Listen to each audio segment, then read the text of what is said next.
I took intro to government and politics, I think, with you, and then we talked so much about power and leadership even then, and power of participation in elections, and we can talk about that in a second if you want, just like how what I feel about that. But I also learned in the seminar that we did together on leadership and strategy, where we learned all those frameworks and those theories, and we tried to apply them to things that we cared about or things that our own realities, like campus politics, and just like, hey, like we learn about how I think so much can be accomplished when we develop a strategy to achieve our goals.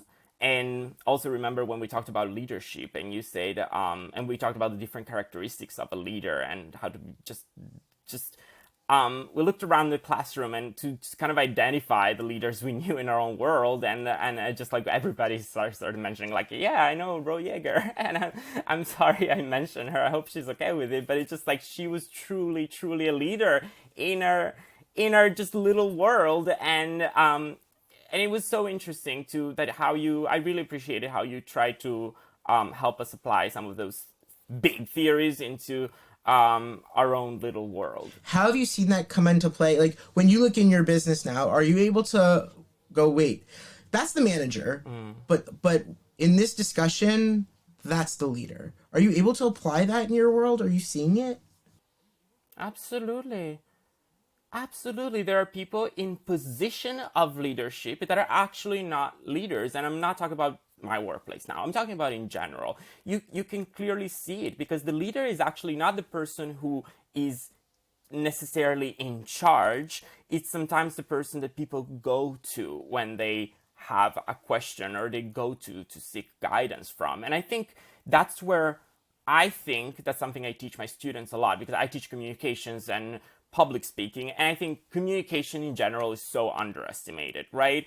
And writing well, knowing how to read, and how to practice active listening, how have to have empathy, and how to explain something to other people who might not have the same experience or context that we have. Okay, that's huge tool, I think, to become a good leader, and it's so valuable. And I teach my students some of these skills, and I teach them how to deliver a speech in public, and they come back to me and say, hey, this was so helpful in my job, thank you. And in some environments, there are some parents that teach kids, oh, math is so important, and learn science and learn how to code.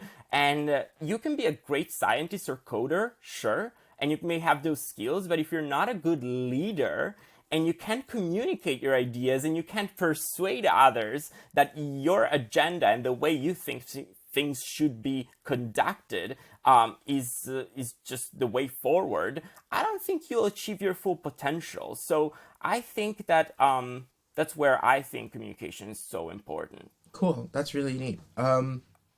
So you have. And having also empathy and emotional intelligence, knowing how to connect with others too. Oh, absolutely. I definitely think that being able to see the other and experience things through their eyes and being able to say, wait a second, I may not agree with this person, but I can see it through their eyes. I understand how they are experiencing this process that we're going through, and that can allow me to better talk with them and engage with them is definitely an essential skill if we can teach it. I think children should learn it from young age onward.